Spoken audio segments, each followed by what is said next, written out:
இது மகிமை நேரம். ஆண்டவரும் உலக ரட்சகருமாய் இருக்கிற இயேசு கிறிஸ்துவின் நாமத்திலே மகிமை நேர நிகழ்ச்சிக்கு வந்திருக்கிறவங்க யாவரையும் நான் அன்போடு கூட வாழ்த்தி வரவேற்கிறேன். அப்போஸ்தலனாய் இருக்கிற பரிசுத்த பேதுருவை குறித்து நாம் தியானித்துக் கொண்டிருக்கிறோம். இந்த நாளிலும் அப்போஸ்தலனாய் இருக்கிற பரிசுத்த பேதுருவை குறித்து மத்தேயு எழுதின சுவிசேஷத்தில் 14ஆம் அதிகாரம் 25ஆம் வசனம் முதல் 29ஆம் வசனம் வரைக்கும் நாம் தியானிக்கலாம். மத்தேயு எழுதின சுவிசேஷம் 14ஆம் அதிகாரம் 25ஆம் வசனம் முதல் 29ஆம் வசனம் வரைக்கும் நாம் தியானிக்கலாம். இங்கே ஒரு காரியத்தை நாம் பார்க்கிறோம். நான் வாசிக்கிறேன். 25ஆம் வசனம் முதல் 29ஆம் வசனம் வரைக்கும் நான் உங்களுக்காக வாசிக்கிறேன்.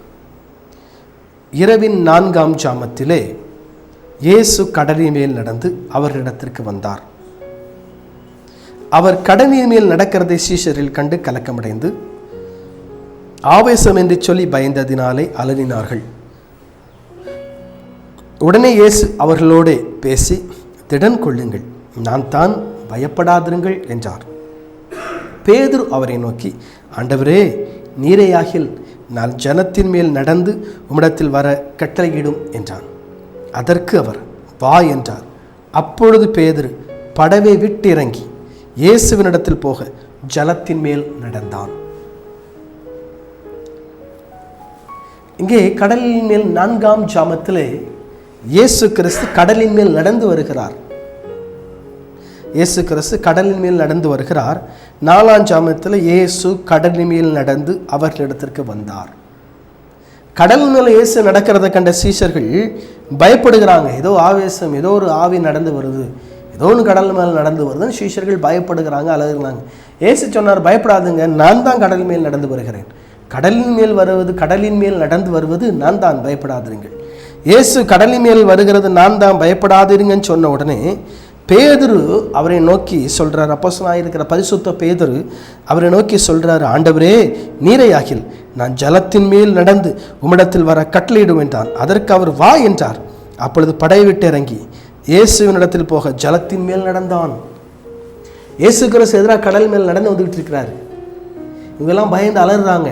ஐயோ, ஆவேசம் வருது, ஏதோ ஒரு ஆவி கடல் மேல் நடந்து வருது, அசுத்தாவி நடந்து வருதுன்னு அலறாங்க. இயேசு சொல்கிறாரு, எப்பா பயப்படாதீங்கப்பா, கடல் மேல் நடந்து வருவது உங்கள் இயேசு, நான் தான் நடந்து வருகிறேன்ப்பா. பேதுரு சொல்கிறார், ஆண்டவரே, நீரையாகில் கடல் மேல் நடந்து வருவதற்கு எனக்கு அதிகாரம் கொடும். இயேசு சொல்கிறார், வாப்பா, கடல் மேல் நடந்து வா. இயேசு கிறிஸ்துவை போல கடலின் மேல் நடந்த ஒரு சீஷன் இந்த அப்போஸ்தலனாய் இருக்கிற பரிசுத்த பேதுரு.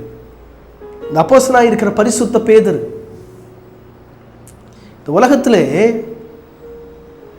நிறைய பேர் சொல்கிறாங்க, இந்த பூமிக்கு வந்தார்கள், நல்ல காரியம் செய்தாங்க, நிறைய காரியங்கள் செய்தாங்கன்னு சொல்கிறாங்க. ஆனால் யாரையுமே கடலின் மேல் நடந்தார் என்று சொல்லி இதுவரைக்கும் உலகம் யாரையும் சொன்னதில்லை.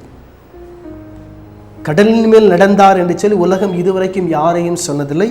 அப்படி கடலின் மேல் நடந்தவர்கள் உலகத்தில் இதுவரைக்கும் யாரும் இல்லை. இயேசு கிறிஸ்து மட்டுமே அவர் கடலின் மேல் நடந்தார். அது மட்டுமில்லை, இயேசு கிறிஸ்து கட்டளையிட்டதினாலே, இயேசு கிறிஸ்து அதிகாரம் கொடுத்ததினாலே, இயேசு கிறிஸ்து உரிமை கொடுத்ததினாலே அவருடைய சீஷனாக இருக்கிற அப்போஸ்தலனாக இருக்கிற பரிசுத்த பேதுரு இயேசு கிறிஸ்துவை எதிர்கொண்டு அவர் கடலின் மேல் நடந்தார். கடலின் மேல் நடந்த 2 பேர் மட்டும்தான் இந்த உலகத்தில் உண்டு. ஒன்று நம்முடைய ஆண்டவராக இருக்கிற இயேசு கிறிஸ்து, அடுத்தவருடைய சீஷனாக இருக்கிற பரிசுத்த பேதுரு. வேதம் தெளிவாக சொல்லுகிற அவர், அதற்கு அவர், வா என்றார். அப்பொழுது பேதுரு படை விட்டு இறங்கி இயேசுவினிடத்தில் போக ஜலத்தின் மேல் நடந்தான். ஜலத்தின் மேல் நடந்தான். கடல் மேல் நடக்கிறார், இயேசு கிறிஸ்து நடக்கிறார், இவன் அவருக்கு எதிர்கொண்டு போக கடல் மேல் நடந்து போகிறார். அவன் அப்போஸ்தலனாய் இருக்கிற பரிசுத்த பேதுரு கடலின் மேல் அல்லது தண்ணீரின் மேலே, ஜலத்தின் மேலே நடப்பதற்கு ஆண்டவர் அவருக்கு உரிமை கொடுக்கிறார். ஆண்டவரே, நீர்னா எனக்கு உரிமை கொடும், ஆண்டவரே, ஜலத்து மேல் நடந்து வர்றதுக்கு உரிமை கொடும். ஆண்டவர் சொல்ல, வாப்பா, வா, ஜலத்தின் மேல் நடந்து வா, கடல் மேல் நடந்து வா, நான் உரிமை தரேன், வா. இயேசுவை பார்த்து ஜலத்தின் மீது அவர் நடந்து போய் கொண்டிருக்கிறார். இயேசுவை பார்த்து ஜலத்தின் மேல் நடந்து போய் கொண்டிருக்கிறார். நம்முடைய வாழ்க்கையில் இன்னைக்கு அநேக முறை வாழ்க்கையில் பிரச்சனை வரும், வாழ்க்கையில் போராட்டம் வரும், வாழ்க்கையில் நெருக்கங்கள் வரும், வாழ்க்கையில் உபத்திரவங்கள் வரும். நான் வரும்போது நம்ம எப்படி இருக்கிறோம்? இயேசுவை பார்த்து இந்த பேதுரு கடல் மேல் நடந்து போய் கொண்டே இருந்தார். ஆனால் 30ஆம் வசனம் சொல்லுது, காற்று பலமாயிருக்கிறதை கண்டு பயந்து அமிழ்ந்து போகையில் ஆண்டவரே என்னை ரட்சியும் என்று கூப்பிட்டான். 31 சொல்லுது, உடனே இயேசு கையை நீட்டி அவனை பிடித்த அற்ப விசுவாசியை ஏன் சந்தேகப்பட்டாய் என்றார். அற்ப விசுவாசியே ஏன் சந்தேகப்பட்டாய் என்றார். இயேசுவை பார்த்தா கடல் மேல் நடந்து போயிட்டு இருக்கிறாரு, அவருக்கு எதிர்கொண்டு தான் நடந்து போயிட்டு இருக்கிறாரு.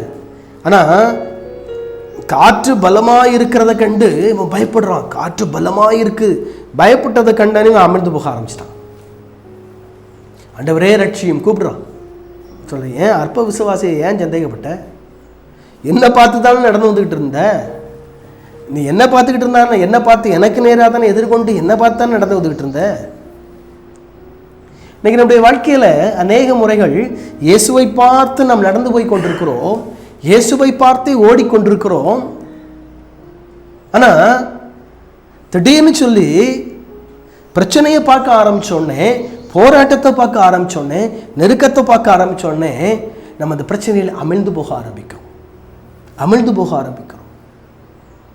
பிரச்சனை பெருசு இல்லை, போராட்டங்கள் பெரிதல்ல, நெருக்கங்களும் பாடுகள் நமக்கு பெரிதல்ல. ஏன் அப்படின்னா, நமக்கு ஏன் அது பெருசு இல்லை அப்படின்னா, நம்முடைய ஆண்டவர் மரித்து அடக்கம் பண்ணப்பட்டு 3ஆம் நாள் உயிரோடு கூட எழுந்த ஒருவர் இந்த வேதத்திலே நமக்கு ஏராளமான சத்தியங்களை, வேத வார்த்தைகளை கொடுத்திருக்கிறார். வேத வார்த்தை நம்ம உயிர்ப்பிக்கிற ஒரு வார்த்தை. இந்த வேத வார்த்தை நம்மை உயிர்ப்பிக்கிற ஒரு கர்த்தருடைய வார்த்தை. இது நம்மை உயிர்ப்பிக்கிறது. பிரச்சனை நேரத்தில், போராட்ட நேரத்தில், நெருக்கத்தின் நேரத்தில் இந்த வேத வார்த்தைகளை வாசித்து நாம் ஜெபித்தோமானால், அவருடைய பாதத்தில் காத்திருந்து நாம் ஜெபித்தோமானால் அந்த பிரச்சனையை எளிதாய் நாம் மேற்கொண்டு விட முடியும். ஏன்னா நமக்கு பிரச்சனை பெருசல்ல, பிரச்சனையை காட்டிலும் நமக்கு பெரிய ஒரு ஆண்டவர் நம்மோடு கூட இருக்கிறார். பிரச்சனையை போக்கக்கூடிய ஒரு ஆண்டவர் நம்மோடு கூட இருக்கிறார். போராட்டத்தை மாற்றக்கூடிய ஒரு ஆண்டவர் நம்மோடு கூட இருக்கிறார். நெருக்கத்தை மாற்றக்கூடிய ஒரு ஆண்டவர் நம்மோடு கூட இருக்கிறார். உபத்திரவத்தை மாற்றக்கூடிய ஒரு ஆண்டவர் நம்மோடு கூட இருக்கிறார். பாடுகளை மாற்றக்கூடிய ஒரு ஆண்டவர் நம்மோடு கூட இருக்கிறார். அது எவ்வளோ பெரிய பிரச்சனையாக இருந்தாலும், அது எவ்வளோ பெரிய போராட்டமாக இருந்தாலும் அதை மாற்றி போடக்கூடிய ஒருவர் நம்மோடு கூட அவர் இருக்கிறார். அவர் நம்மோடு கூட இருக்கிறார். ஒரு சமயத்தில் இலங்கை தேசத்திற்கு ஒரு பெரிய ஒரு ஊழியர், ஒரு தேவ மனிதர் இந்தியாவிலிருந்து இலங்கை தேசத்திற்கு ஊழியத்திற்கு போயிருந்தார். ஊழியத்துக்கு போயிருக்கிற சமயத்தில் மாலை கூட்டத்திற்கு அவர் போக வேண்டும். துணிகள் எல்லாம் அவர் துவைப்பதற்காக துவைக்கக்கூடிய நபரிடத்தில் அந்த துணிகளை அவர் கொடுத்து விட்டார். துவைக்கக்கூடிய நபர்களிடத்தில் துணிகளை கொடுத்து விட்டார். வேறு போடுவதற்கு அவர் துணிகள் இல்லை. கூட்டம் நேரம் நெருங்கி கொண்டிருக்கிறது. துவைக்க கொடுத்தவரும் அவர் துணிகளை துவைத்து எடுத்துவிட்டு வரவில்லை. கூட்டத்திற்கு அவர் செல்ல வேண்டும். மாற்று வஸ்திரம் இல்லாமல் அவர் இருக்கிறார். அப்பொழுது ஜெபம் பண்ணி தன்னுடைய வயலினை எடுத்தவர் ஒரு பாடல் பாடினாராம். ஆதாரம் நீதானையா என் துறையே, ஆதாரம் நீதானையா. இந்த பாடலை பரிசுத்தவான் வேதநாயகம் சாஸ்திரியார் அவர்கள் தன்னுடைய வயலின் எடுத்து பாடின பொழுது அந்த வழியாக சென்ற ஒரு பெரிய பணக்காரர், துணிக்கடையின் அதிபர் இந்த பாடலை கேட்டு அவரிடத்தில் வந்து பேசி, மாற்று துணிகள், ஏராளமான துணிகள் அவர்கள் கொடுத்ததாக வரலாறு சொல்லுகிறது. தன் வயலின் எடுத்து ஒரே ஒரு பாடித்தான் படித்தார். ஆதாரம் நீதானையா என் துறையே, ஆதாரம் நீதானையா. நமக்கு ஆதாரம் புள்ளி, நம்மளுக்கு ஆதாரம் ஒன்று இருக்கிறது. இயேசுவே நமக்கு ஆதாரம். இயேசுவே நமக்கு ஆதாரம். அந்த ஆதாரமாயிருக்கிற கிறிஸ்து, அந்த ஆதாரமாயிருக்கிற இயேசுவை நாம் பற்றி கொள்வோமானால், அவர் மேல் விசுவாசம் உள்ளவர்களாய், அவர் மேல் நம்பிக்கை உள்ளவர்களாய் நாம் காணப்படுவோமானால், வாழ்க்கையில் எப்பேற்பட்ட பிரச்சனைகள், எப்பேற்பட்ட போராட்டங்கள், எப்பேற்பட்ட நெருக்கங்கள் வந்தாலும் அதை எளிதாய் நாம் மேற்கொண்டு விட முடியும். பிரச்சனையை பார்க்காதபடி, போராட்டத்தை பார்க்காதபடி, நெருக்கத்தை பார்க்காதபடி, பாடுகளை பார்க்காதபடி, பிரச்சனையை, நெருக்கத்தையும் பாடுகளையும் நீக்குகிற கர்த்தரை பார்த்து ஓடுவோமானால் நம்முடைய வாழ்க்கையில் இருக்கிற பிரச்சனைகளும் போராட்டங்களும் மாறும்.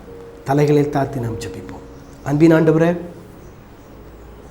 பேதுரு, பரிசுத்த பேதுரு உம்மை பார்த்து நடந்தான் ஆண்டவரே. அந்த அலைகள் பெரிதான பொழுது அந்த அலைகளை பார்க்க ஆரம்பித்தான். அமிழ்ந்து போனான்.